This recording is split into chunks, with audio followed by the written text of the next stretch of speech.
Welcome to this afternoon's virtual discussion, Mount Horeb's Gonstead Legacy, a Community Oral History Project. I am Destinee Udelhoven, the Director of the Mount Horeb Area Historical Society. We operate a museum, the Driftless Historium, located in downtown Mount Horeb, Wisconsin. We are currently open Friday to Monday, 10 a.m. to 4 p.m. You might also consider a tour by appointment on Wednesday or Thursday. With these scheduled tours, starting at just $25, you get the entire museum to yourself. To learn more or make your tour by appointment reservation, visit mthorebhistory.org.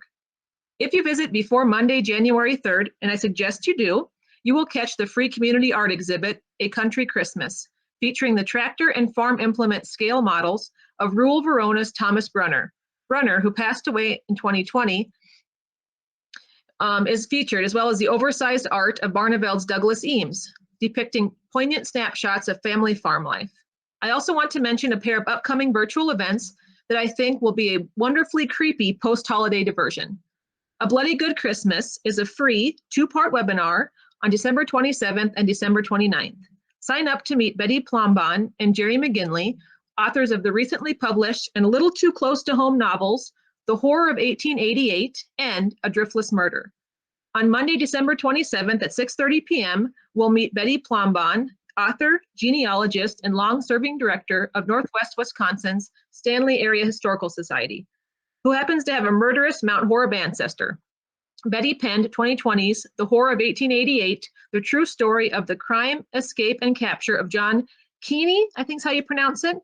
This tells the fascinating and gruesome tale of a dismembered corpse found in the Sugar River near Primrose and the international manhunt that ensued to capture his killer.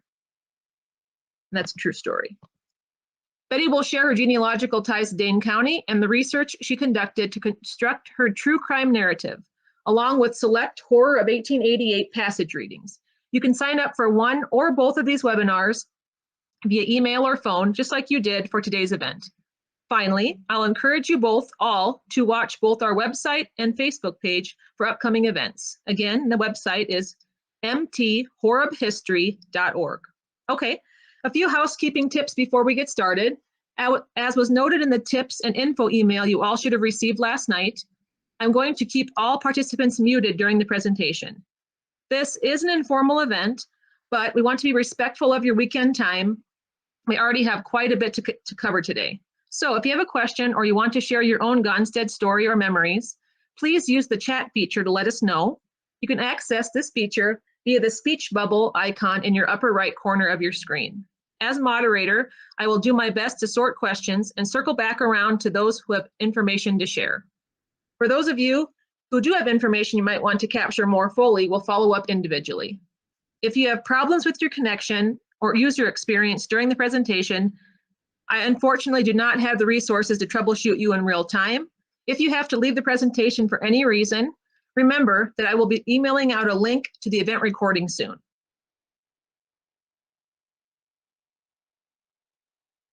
If you are tuning in today, you are likely familiar with Dr. Clarence Gonstead and Mount Horeb's Gonstead Clinic.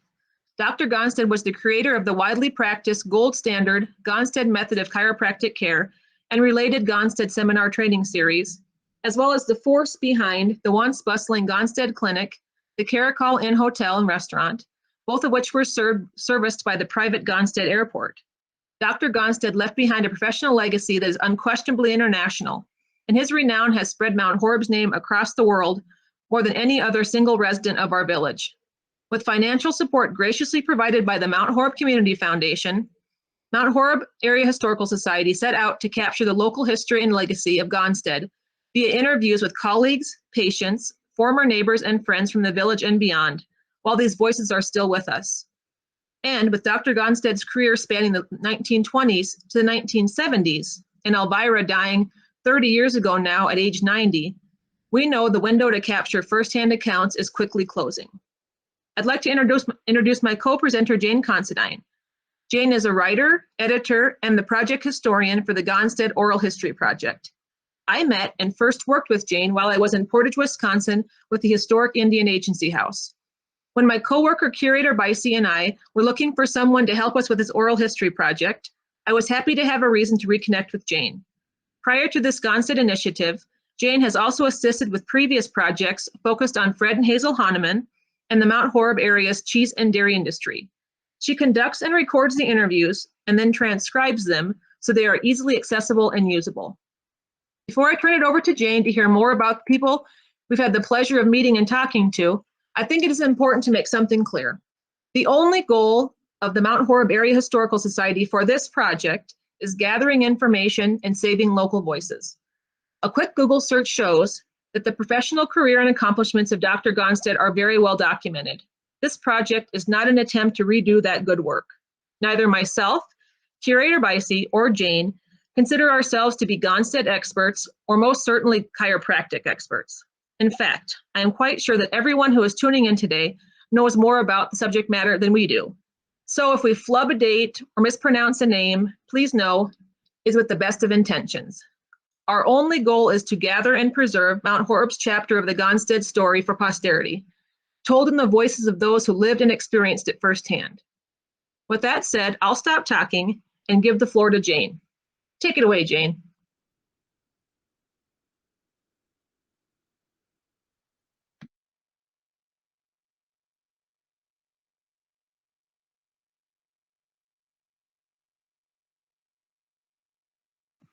I can't hear you yet. You have to put your microphone. Okay. There you go. Thank you all for joining us today, and thank you, Destinee, for the introduction. There are many people in the area, as Destinee said, who have stories about Dr. Gonstead and Elvira, and maybe some of you do too. Today, I have sorted through many hours of interviews and that I conducted with 10 people over the course of this since July, and I have selected a sampling of short clips that represent a range of memories and perspectives. And now I will start.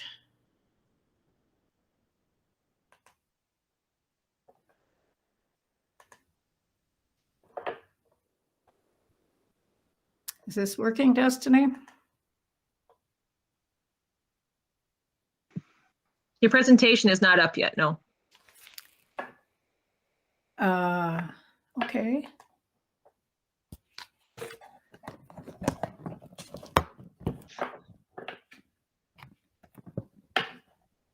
Sorry.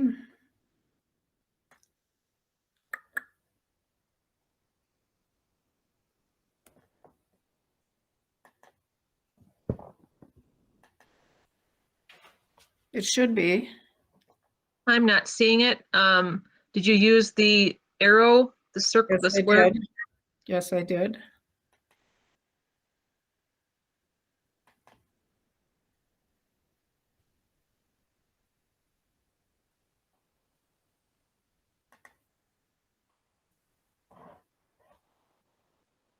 Do you see anything? No, not yet. I see your face, but I don't see your presentation yet. Well, this worked 45 minutes ago when we did a trial run. It did.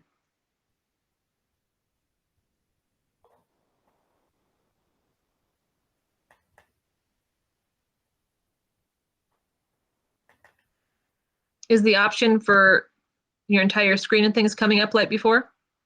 I'm clicking on present now. I am saying yes, the entire screen.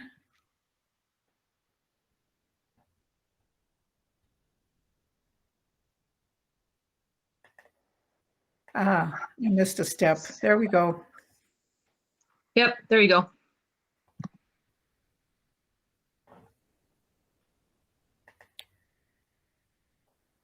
But now I have to put the presentation up. How about that? Yep, there you go. You're in business. Okay. Thank you. Thank you.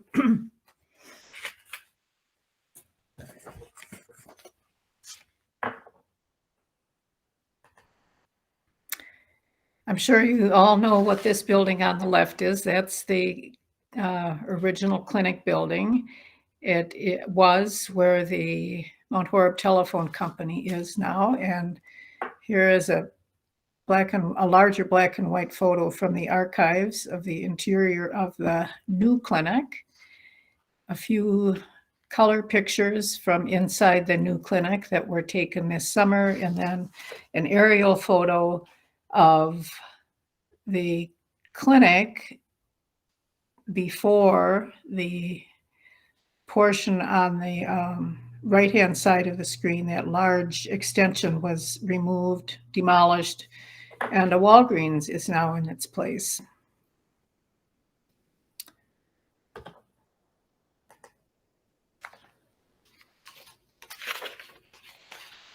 Ray Clinton was the first person I interviewed for this project. He was vacationing in Wisconsin at Lake Ripley with his family as a teenager when he developed a wry neck after a day of golfing. A family friend in Illinois had suggested that his parents take him to the Gonstead Clinic. So that was his first encounter with Dr. Gonstead.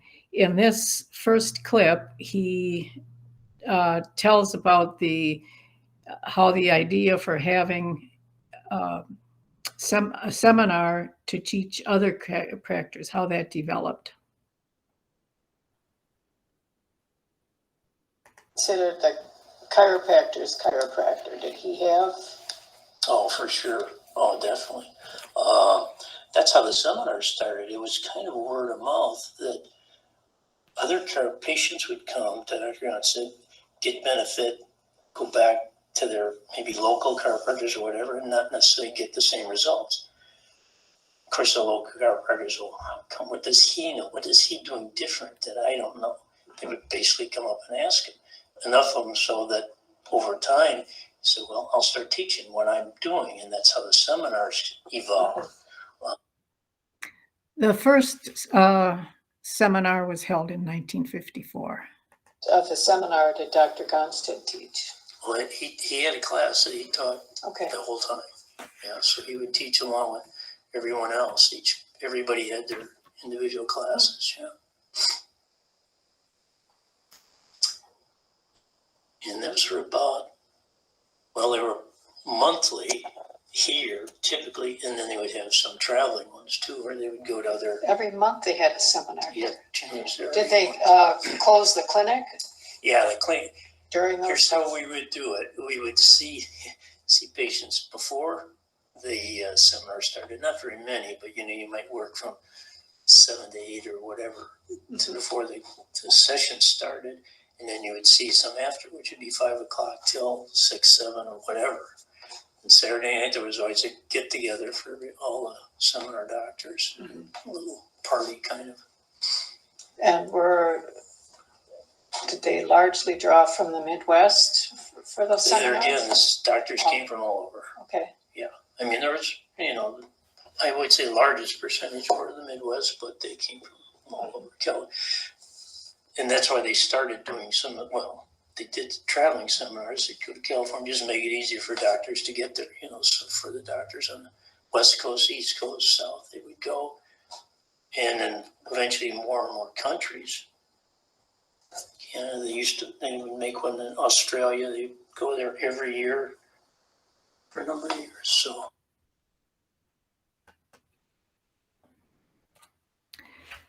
Shirley Martin still lives on Center Avenue.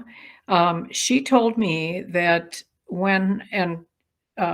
she remembers living next to the Gonsteads the first 18 years of her life. She told me that when her mother heard Clarence's car coming down the street at midday, she told the children to be quiet so Doc could get in his midday nap. And here are a couple of her memories. And Elvira, who we always called Vi, lived next door to us on Center Avenue. I remember Clarence as working all the time. He would come home for lunch and then go back to work, come home at night, go back to work. And many times after work, they would go out in the country and for going to a farmhouse for adjustments and that. So sometimes it was midnight or more before they got home. Always Elvira driving at night, and we don't know if Clarence slept or what. Were they driving one of the big cars? in Oh, those always days? a Cadillac. Okay. Nice big Cadillac, which is a very small driveway to put a big Cadillac up on. He was not a person that you ever saw outside in the yard.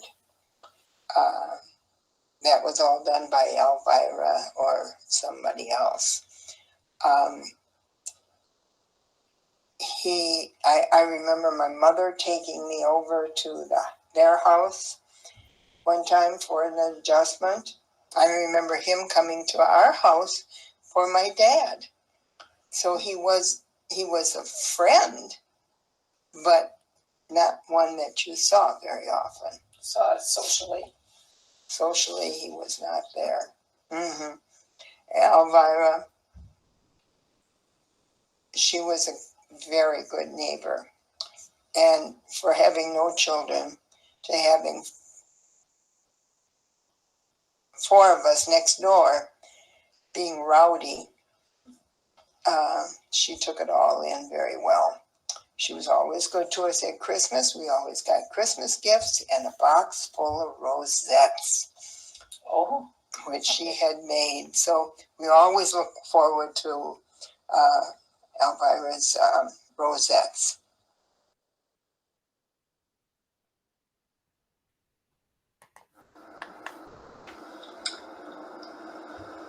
Did she socialize with your mother or other neighbors? Like Over the back porch, but never for coffee or anything like that. Okay. Yeah, always a friendly hello and all that. She had a friend make a fish pond in her backyard, which was really nothing. Should never have been done where there were kids around.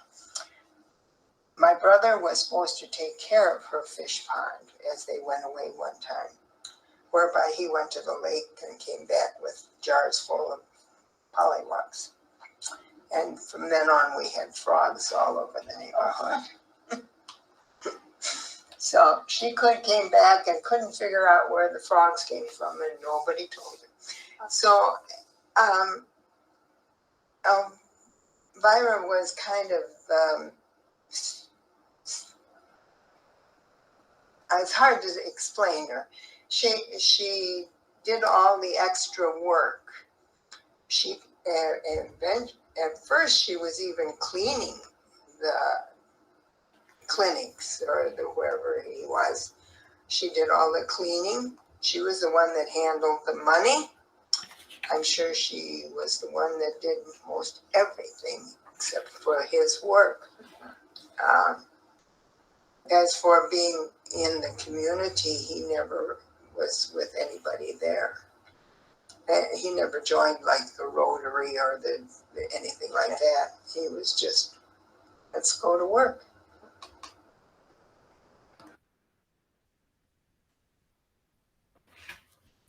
Kevin Twite now lives in Los Angeles. He's lived in California, I think, all of his adult life. He grew up in the area, and he still regularly visits the area. His mother lives in Mount Horeb. And in this clip here, he's going to talk about getting treatment for Osgood-Schlatter syndrome, which he experienced when he was in high school. You can look up all the technical terms. It just meant that I could not straighten my legs one leg at a time. It's sort of the tibia got over the patella, the kneecap, so it was very painful to straighten my leg, and I couldn't kneel. It's relatively common in teenage boys, and I'm tall, so my legs are growing really fast. So generally, kids are taken to the orthopedic surgeon and they do all this fancy operation stuff at thousands of dollars, and they have to be very cautious, because if they play with the growth part of the bone, if they touch it, it will stop it from growing. So your legs can be different lengths. So my mother, I'm sure, consulted with my father. They were divorced by then, but they always talked about the health of the kids. There were 4 boys in my family. So my dad said, take him to Gonstead. So we went up to Dr. Gonstead, and I went to the office that was on Main Street then. And of course, I was a nervous kid. I think I was a freshman in high school. So I went into the office and sat down, and Dr. Gonstead came in, and he started talking to me. He knew all of my family very well, my grandparents, my dad, his brothers. So he was relaxing me, and he was massaging my leg and checking out where the problem was, what hurt, etc. And without me even paying that much attention, I remember he grabbed my ankle, and he had his hand on my knee, and he pulled and kind of twisted my leg at the same time, very fast, and said, okay, you're done. Really? And then I got up, and he said, now stand up. And I could stand up perfectly fine. He did one.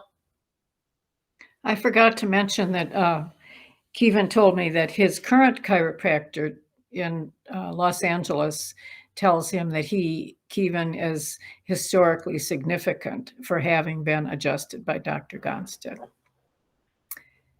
And here's another short clip. One day at work, I said, I had that, and I never had any surgery. I got it fixed by going to the chiropractor. She just looked at me with disbelief. I said, what do you have to lose? Try it. It's not going to cost you very much. So she took him there, and he never had a problem after that. So she's a convert now. Well, at least for that. Yeah.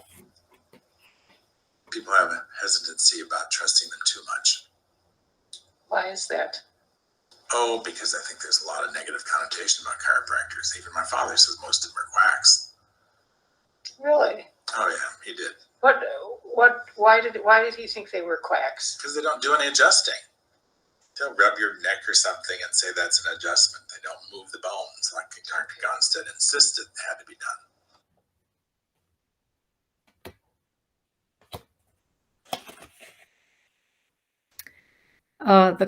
The postcard here of the Club 18 building is now home to classic cars on Highway 18. The photograph here does not show the dance hall that was added by the Worth family, and large dance hall. And Ron will talk about that in these couple clips that I have for you. When he okayed this, it ended up that in order for him to... Oh, I'm sorry, I missed the introduction. Ron's parents wanted to build a supper club, and they approached Dr. Gonstead for a loan, and so that they could get this club built. And the clip here tells how that all ended. Process of the building, how he would get the money is that he would have to make an appointment at the clinic, and he'd go in the clinic, and when he would go out the back door with a bag of money. And that's how they got the project started, where there was never a signed mortgage. It was only a note. The money was paid back, and it was $44,000 that was gotten to build Club 18, and that was paid back in 5 years. And that was the springboard. Then they built a dance hall onto that, which made the operation that much better. I also neglected to tell you that Ron said he was 12 years old when he went with his parents for that initial discussion with the Gonsteads. And Clarence's only comment at that first discussion was, be sure to build it well. Golf course was going to be sold for sod in 1957. And I had worked as a kid for the Yost that owned it. And they couldn't get it sold, so it was going to be sold for sod. And they talked the owner then, Ken Yost, talked my father into bringing me back from Minneapolis to run the golf course, and we built a clubhouse and gave it new life. And that was in 1960 or 1958 that we opened the golf course then. Then in 2 years we opened the bowling lanes. and then that went on to 1965. So, and the progress that went through it, we were having a Worthboy birthday party in 1983, and Elvira, we invited her to come, and she couldn't understand. And this was in the backyard of my parents' home, which was a very lovely, and we had 300 people for this party. And she couldn't understand how she would be invited. And we explained to her, if it wasn't for her, this would never have happened. And so it was just one of those joys of being able to see and knowing today of the different people that they had helped. And it's like they were going to build a swimming pool for Mount Horeb. All they wanted is a plaque, and some of the city fathers wouldn't allow that. So that was the injustices that were done. But for what the Gonstead family did for Mount Horeb was pretty great. Alex Cox was the third person I interviewed, and though he is now retired, he speaks with passion about chiropractic, and it's clear that it was and still is a huge part of his life. He talked with us for nearly an hour, and it was clear that he had much more to say, so we arranged to talk to him a second time a couple of weeks later. I think you'll hear Destinee's voice on one of these clips because she joined me for that interview.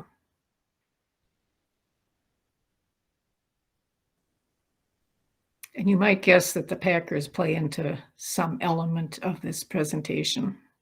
A man stepped on Bart Starr's foot in the end of the game. It was about 2 minutes to go. And it paralyzed him. He just couldn't walk. He couldn't put any weight on it.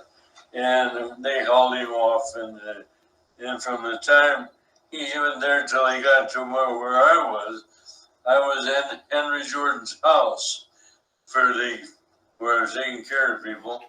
And I saw him and I fixed it right away. I saw what was wrong and I knew how to fix it. And I fixed it. He was gone and he could walk. And in 2 or 3 hours, he was running.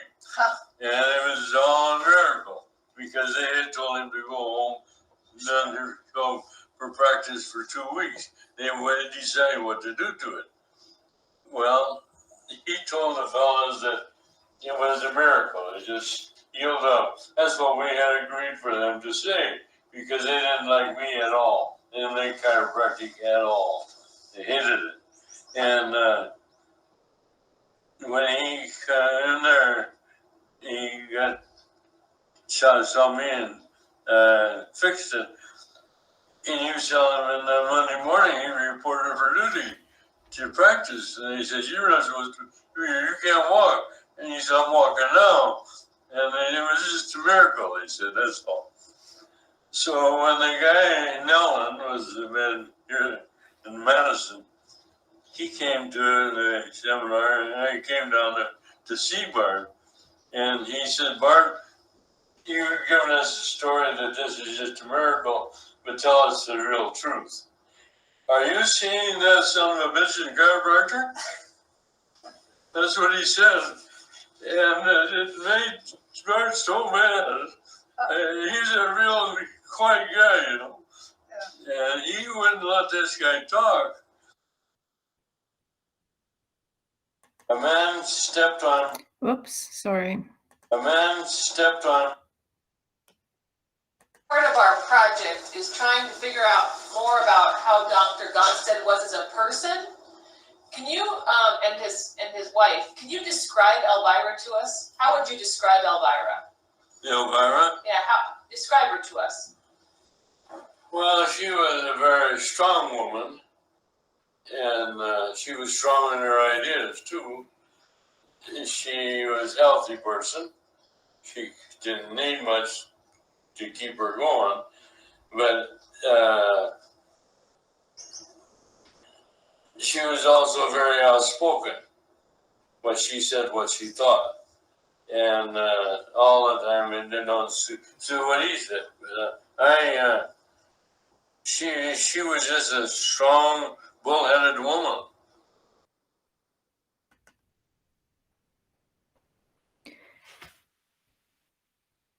Douglas Cox joined his brother Alex at the clinic in 1967. In 1974, they reached an agreement with Clarence Gonstead to purchase the clinic and the caracol and the seminar office, or the seminar business. But disagreements developed after that related to insurance, the use of the Gonstead Clinic name, the clinic seminars, and Gonstead's efforts to renegotiate terms of the purchase agreement. So here are a couple clips unrelated to those topics. Those are, I couldn't find a clip short enough to get into those topics. I'm sorry. There'd be some recognition of the monetary value he brought to town. Well, when the clinic was really going strong and we had maybe 250, 300 patients a day with all of us working, they all ate downtown. They went to the filling stations. They stayed at the caracol. The Village Inn was always full. A lot of the Madison motels, you know, at that time were taking patients of ours, and it was just kind of sad, you know, that, like you said, there were two sides to the man. A very compassionate guy. When you came in as a patient, there was nothing more important in his life than to make you happy, and he knew how to do that. Good bedside manner. Yeah, I saw him do some things I didn't think possible at that time. I've tried to emulate it, and I have in many ways, but he had a way with him, and he had the ability in his hands. He could look at an X-ray and he could tell you exactly what's happening. He had a great mind. When he got sued once, and he told the attorneys, "I don't have time to go to Madison. I'm not going to Madison. So if you want a trial, you're coming to my basement in the clinic, and we're going to have it right there." And he looked at the patient. He said, she had a growth in her shoulder, and it was malignant. And he had treated her, and he didn't see it. So that's why she sued him. And he said, "Well, how much do you want out of me?" She said, "I think $1,200 would be fair." He reached in his pocket, he pulled out $1,200 bills and paid her, and he went back up to the clinic and went to work. In the final clip, we hear about Gonstead's trips in his airplane with a friend, Foxy, piloting. Foxy was a retired military person. Don't know the last name. Sunday afternoon, he would get off of work at 10 o'clock at the clinic. Foxy would pick him up. They would get in the airplane. They would fly to Minneapolis, and he would have a common place where the patients came, and he would adjust several patients. Did you ever hear the name Thatcher? No. Thatcher was a big-time operator out of Minneapolis. He owned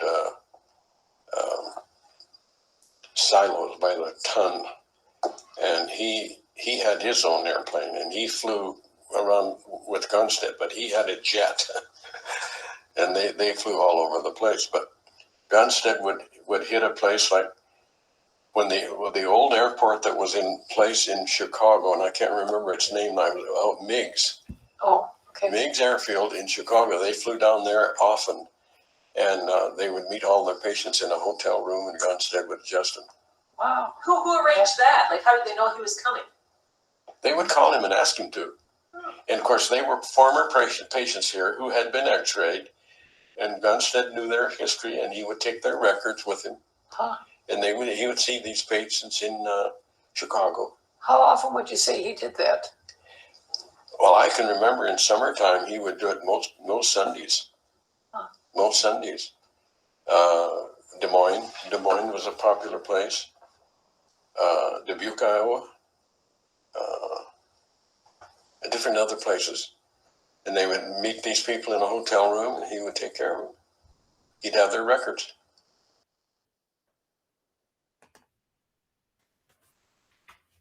Sandra Roth was a patient of Dr. Gonstead's starting 70 years ago when she was, I think, a preteen. She remembers falling asleep or resting in ringback chairs in her mother's living room. She had asthma attacks, and she remembers resting in the wingback chairs while she was waiting for Dr. Gonstead to come on an evening house call. She also talked about the uptick in retail activity downtown that she observed when the seminars were in town. She mentioned in particular that wives of the chiropractors coming to the seminar would like to visit La Mode Dress Shop. She spoke of the popularity of the Caracol restaurant with local people, and people would come from a distance to eat at the Caracol. She also mentioned what made a big impression on her as a young person visiting the clinic was that Mrs. Gonstead was scrubbing the floors late at night after closing up the office. Gonstead. I was a patient of Dr. Gonstead's in the 1950s when I was a young teenager. And Dr. Gonstead was my savior as far as relieving me of asthma spasms. And he was a very professional, very quick adjusting man of few words. He took care of me, he knew what I needed, and I was grateful. The stories that you hear about his making house calls at midnight are true. I was one of his house call patients. When I would have an asthma attack, I could not go up to the clinic. If you've ever not been able to get your breath, you would understand that. And also, he would close the clinic at about midnight, and he and Mrs. Gonstead would set out to do house calls. Because we lived on Main Street, I do believe that I was one of his first house call patients, and then he went outward. I know he went into the country to adjust. I have two daughters, one in Arizona and one in Texas, who use chiropractic. And whenever they call to get, like my Texas daughter has moved around a little bit, so she has to call, and they always ask if they practice the Gonstead method. Oh. My girls do. Okay. Yeah. And so they both go to chiropractors that do. Uh-huh. And I think it's the Arizona daughter, when she mentioned being from Mount Horeb, the chiropractor said, "You're from Mount Horeb?" He said, "I've never known anybody from Mount Horeb." And of course, he associated with Dr. Gonstead right away. Yeah. So his name is still there, it's still out. He has mentioned to you that the Gonsteads, and of course this is not community-wide, but being in a small community, it kind of was too. He donated the furnishings of our chapel at Evangelical Lutheran Church on Main Street. I don't know, has anybody brought that? Yes, we just heard that this morning. Yes. Mhm. He and Mrs. Gonstead, and I don't know how it all came about, if he wanted to do something special or how it was, but they refurbished all the chancel fixtures from our old church and put them into the chapel. Oh, So we have now our main church, and then we have a chapel. And the altar and everything is from our old church. oh, I didn't know that. Yeah. That's nice. He has mentioned to you that the Gonstead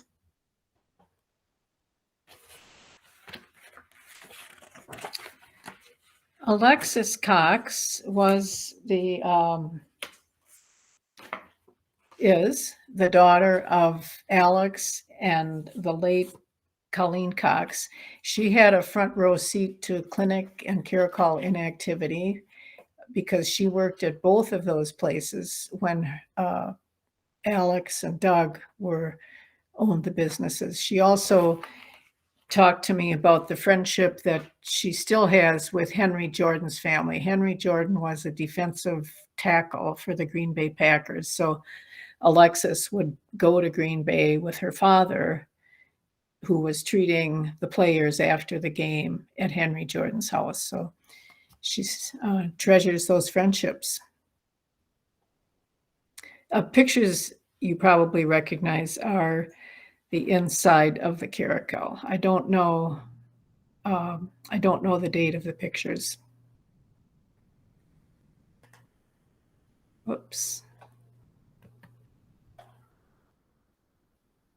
I think when I talked to your father, he said that when he and your mother first moved here, that they felt like outsiders, that they were, in fact, kind of denied a place to rent because he said because he was a chiropractor, and your father added, and it was also because he wasn't Norwegian and he didn't go to the right church. Did you ever feel that?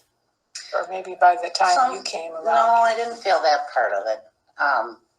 I remember hearing those conversations between my mom and dad.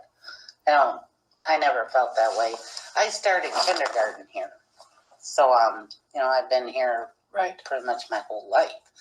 But the only thing I ever felt was there was a lot of, lack of a better word, negativity. Kids always thought that we had a gold mine in our basement. And, we were made of money. And we lived in an apartment for many, many years, right across the street from the high school. And they would say, your mom and dad are just hoarding the money. And it was cruel. Really? Yeah. That's the only thing. I never felt like because we weren't Norwegian or Lutheran, my mom was a Methodist and we were raised Methodist here in town. And not her, but my brother and I. And I don't know, I never felt that way. I remember, I think it was either between 71 and 73, that the state of Wisconsin was going to ban chiropractic. So if you were a chiropractor, you couldn't practice in Wisconsin.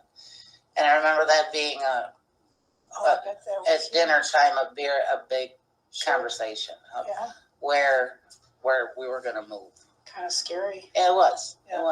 And I think it was really scary for my dad because he didn't know what was happening with the world at that point with his profession.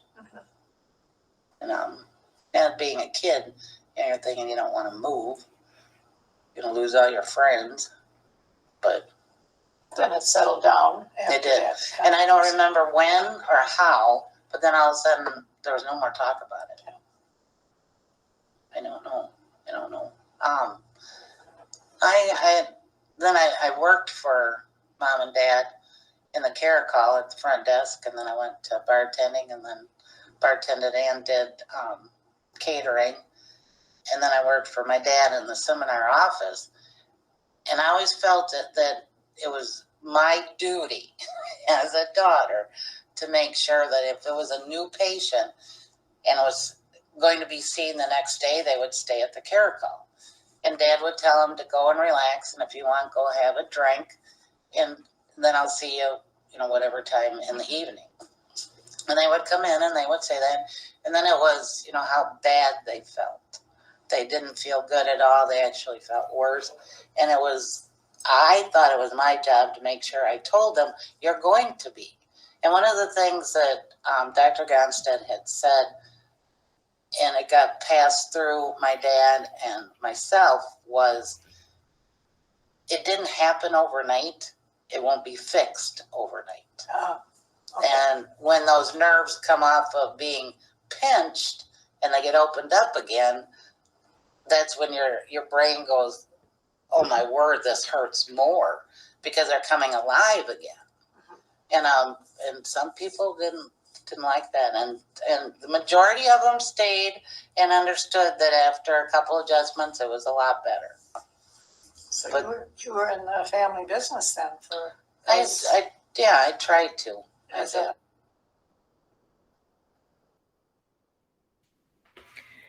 Bruce Meister was a nephew of Clarence and Elvira Meister Gonstead.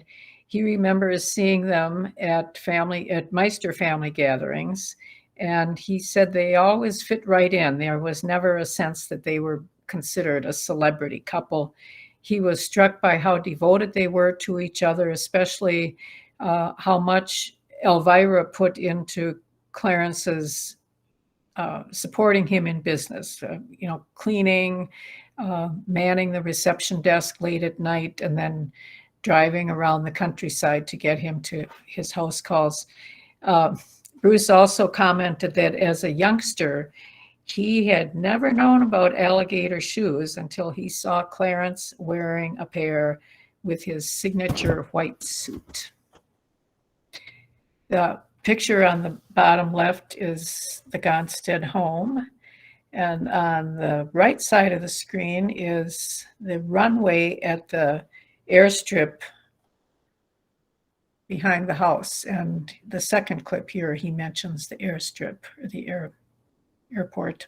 He got the Elvis car, I think, was around 75 or something like that. I don't remember what year the Elvis car was. I'm suspecting like a 73, something like that. And I think he probably got it like in 75. I read that he got it like at a Atlanta auction or something like that. And it was ironic that, they didn't really, I don't think they really drove that one a lot. I think they kind of kept it in pristine, and they actually ordered a special ordered one from Madison, one of the Cadillac dealer in Madison, that didn't come till after Clarence's passing, and it was a very, very nice, large black Cadillac. And I don't think that, as I recall it, I don't recall Elvira driving that after it. I think there was something like it was too big or something, Sure. or she felt bad because it was the last car that her and Clarence ordered together. I don't know. Did they?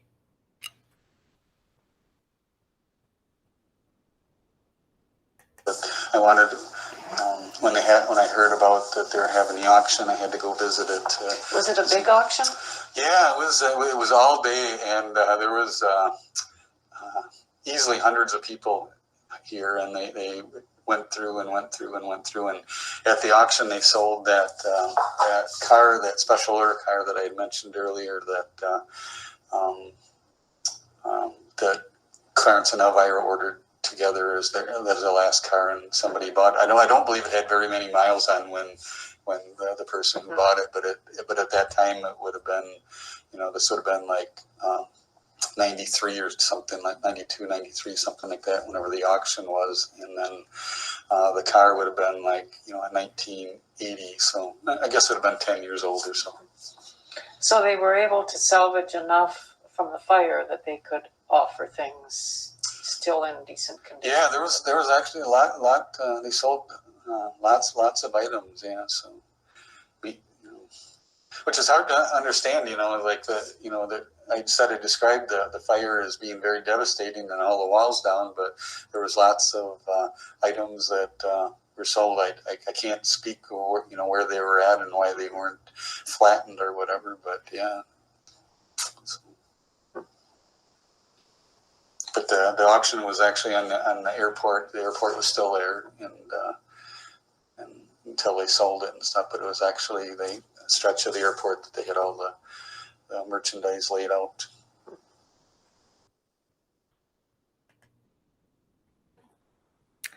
And the last slide here is information from Dean Meister, also a relative on Elvira's side of the family. He was at the same family gatherings that Bruce was at. He remembers that when there was a new baby in the family, Clarence would examine the child to see if he detected any anomalies, and he would give the baby an adjustment right then. And if family members needed an adjustment and they were at this family gathering, Clarence would give them an adjustment. Dean recalls the younger set of kids waiting at the window to see what kind of car the Gonsteads would be arriving in. And he also mentioned the investment in the Cayman Islands that the Gonsteads made. I believe that was in, I don't remember when it was, but it was supposed to be a resort getaway for other chiropractors. And it never came to fruition. He was kind of his butler or whatever, I can't remember what his name was. But towards the end, Clarence didn't have the pressure to do it. So this guy would come in, and Clarence would put his hands on there, and the other guy would give him Oh, really? adjustment,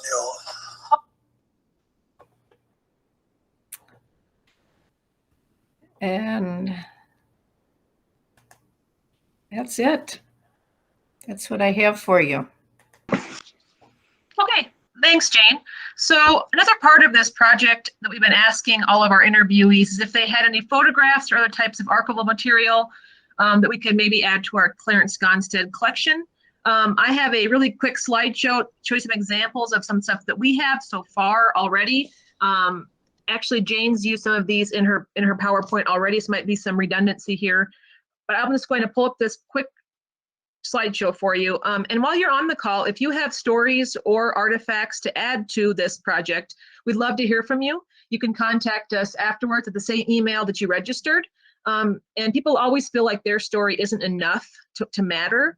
And I don't want you to feel that way. If you have a memory that you think nobody else has experienced or that sounds like something everybody else has experienced, that can add to our project. So I'm going to go ahead and start this slideshow.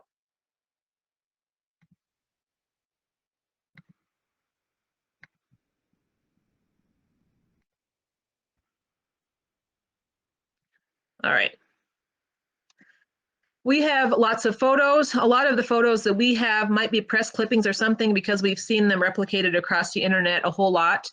This view of Dr. Clarence Gonstead and his healing hands shows up in hundreds of times across the web. If you ever are bored, you should do a search of his name. There is places as far away as Australia, China, all these chiropractors who still practice the Gonstead method. Of course, it's ongoing. And this photo shows up in almost everybody's website. This is a young Clarence Gonstead. We found that there's not a lot of photos of him in his youth, and we do have this one. Here's a picture of Elvira and Clarence, I think maybe at their 50th wedding anniversary, but I'm not positive. And one thing I'll say, like some personal observations, I always imagine him being larger than life. So when you see a picture of Clarence with a group of people, you realize he wasn't quite as big physically as you might imagine. That's an impression I always got from hearing stories about him, was it's probably like 12 feet tall or something. And I think he must have been much less than 6 foot.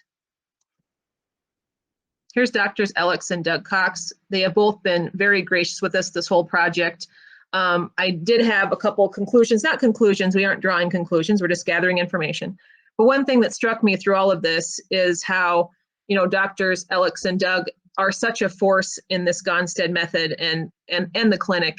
And I think that they deserve their own study and attention going forward. I don't know if they're going to get the credit they deserve for carrying on the Gonstead legacy. This is a Gonstead Christmas card from our collection with their signatures on the bottom. This is some sort of brochure of the first chiropractic clinic. We just love that building and we wish it hadn't come down, but There it is. Again, another view. We have some great photo postcards in our collection. Here is a concept drawing of the chiropractic clinic prior to construction. Landscape looks a little differently these days. We also have the original blueprints of the clinic and the Caracol Inn. This is one of the pieces unfolded. Here's how they are stored today. Here's that view of the waiting room, which looks so much the same today. Here's the Gonstead Mansion in a photo postcard.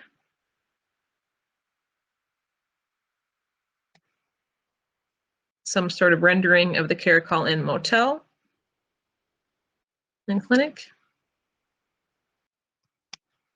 Here is a brochure for the 1960s. The cover touting our Norwegian hospitality in Mount Horeb, which we still tout today. Here is the interior of that same brochure. It sort of hypes the area attractions, including Cave of the Mounds, Little Norway, the Dells.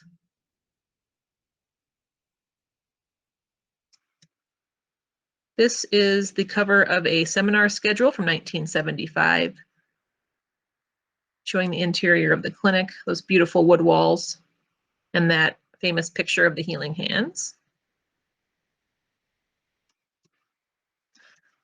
Okay, so I'll get out of there. We don't have as much material as we would like to have on this topic. So once again, if you know of any places where we could get some more, or even scan it, if you have pictures in your own collection of either this topic or other Mount Horeb topics that you aren't quite ready to get rid of, but you'd like to share, we do have, we could scan those and give them back to you. We also can add to our collection that way. So what I was saying before was that during this project, we did not intend to draw conclusions or make a hypothesis or anything like that. But a couple of impressions that we had overall, maybe Jane can expand upon them, is Gonstead was like all of us, a complicated person. His patients thought he was kind and sometimes miraculous, it seems. Those who studied under him saw him as relentlessly hardworking and dedicated. Then, of course, on the other hand, it's clear that he did little to endear the village leaders to himself. And he seemed to have a pretty healthy disdain for both the government and the IRS. Once again, I feel that our discussions with Drs. Alex and Doug Cox have been very helpful in providing a more balanced view of Dr. Gonstead. And I want to also again note that their dedication to the Gonstead Clinic is worthy of its own attention and study. We're still looking for interviewees, as I mentioned, especially regarding that village and Gonstead relationship. We haven't been able to really track anybody down who wants to or can talk about that sort of friction that we don't quite understand quite yet. We also would like to hear more about the Caracol Inn and the restaurant, folks who might have worked there or even just ate there a lot. And then there's also lots of hints, and we saw a couple examples of Dr. Gonstead providing financial support or very generous loans to area residents for different things. And he also had an extensive network of business dealings that are very multi-layered and complicated and dabbled in many areas that I wouldn't have expected. I think we heard how he had, some money in cattle ranches somewhere. Might be getting that wrong. So we'd like to learn more about all those topics if you know anybody who could help us out. Jane, did you want to add anything?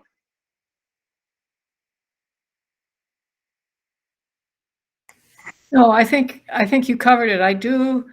It's just really curious, the whole issue of the swimming pool that I understand the Gonsteads offered to build a swimming pool or possibly just pay for a lot of the money that was, or provide a lot of the money that was needed for a pool, and all they wanted was a plaque on the building someplace, but that was denied, and who knows why. And then the village also denied, or I think it was a zoning committee, denied his request to add on to that downtown clinic. I think he wanted to make it maybe 4 stories tall. just not sure. But the only comment I saw was that somebody on that village board just thought that that would mean even more people in downtown Mount Horeb, which, you know, a lot of people would say that's good. Bring in more people. We got a lot of places they can shop, but I guess there was a fear that all the good parking slots would be taken. Yeah, so lots of questions still to answer, and like we don't, like I said, have an objective in this project, but just getting some of those more memories and experiences and perspectives, you know, filed away for future people who are trying to draw conclusions, I think is what we want to do.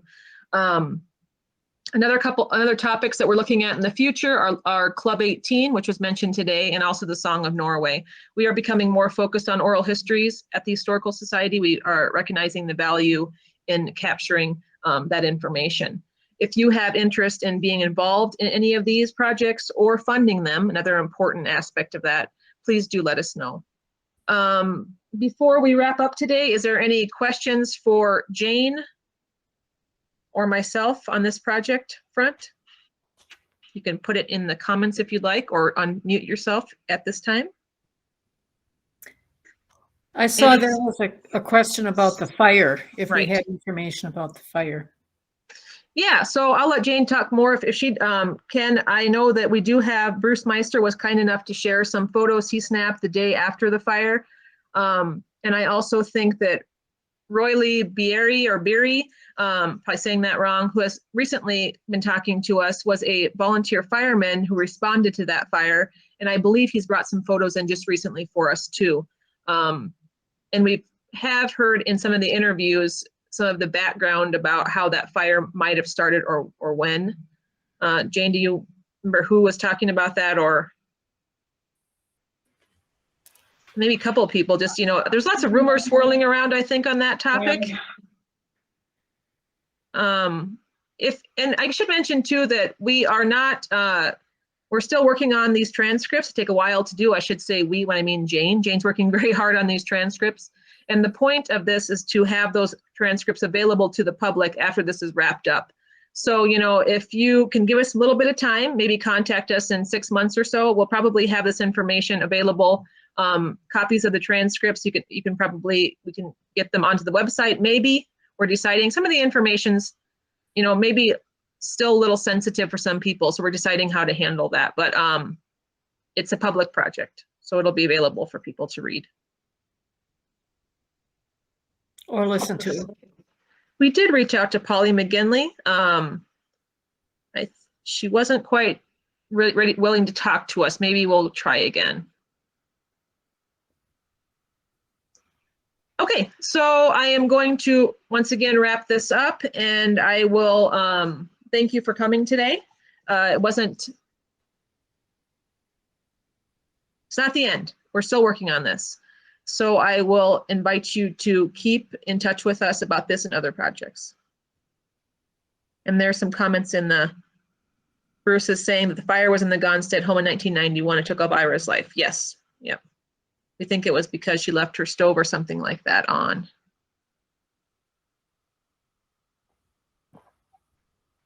Okay. I did, when I talked to Roy Beery, he did say there was never any thought that it was anything but an accident. There was never a thought that there was vandalism or. Right. Yeah, I had. Okay, so be on the lookout for that follow-up email. It'll be coming from the same mthorebahs@gmail.com that you sent all your registration info to. To reiterate, this email will have a link to today's recording. One more big thank you to all of those who have agreed to share their lives with us, and of course to Jane for helping us save Mount Horeb stories. And I will ask that you all enjoy the rest of your weekend.